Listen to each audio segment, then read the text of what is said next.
Hello friends, welcome back to our channel.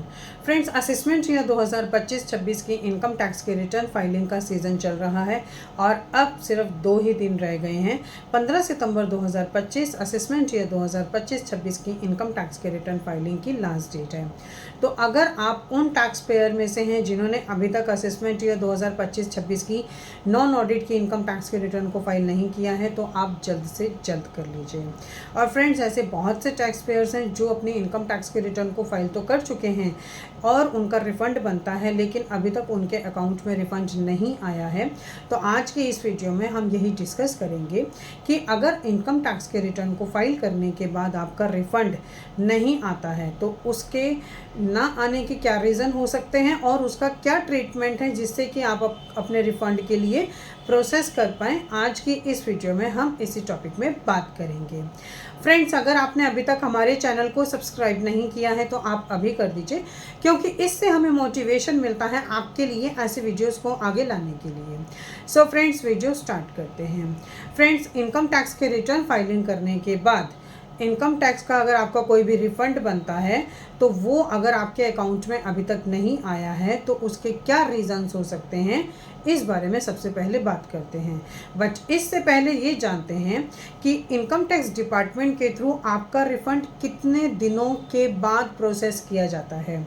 तो friends, जब आप अपने इनकम टैक्स के रिटर्न को फाइल करते हैं तो इनकम टैक्स डिपार्टमेंट के थ्रू जब आपकी इनकम टैक्स के रिटर्न को प्रोसेस किया जाता है और वो बिल्कुल सही होती है, उसमें किसी भी तरह का कोई भी मिस्टेक्स नहीं होती हैं, तो उस केस में इनकम टैक्स डिपार्टमेंट के थ्रू आपके रिफ़ंड को जो प्रोसेस है विद इन 3 to 4 वीक्स यानी कि विद इन 1 मंथ कर दिया जाता है।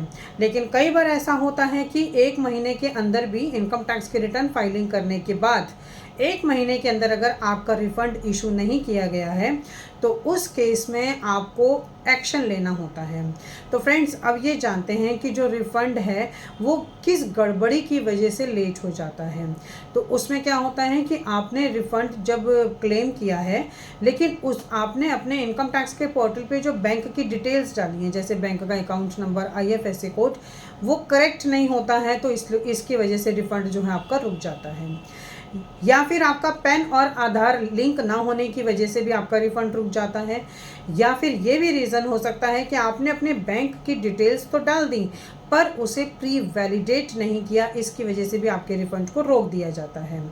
और ये भी हो सकता है कि जो आपने इनकम टैक्स के रिटर्न को फाइल किया है और उसमें कोई कैलकुलेशन गलत हो गई है जिसकी वजह से आपके रिफ़ंड को रोका गया है।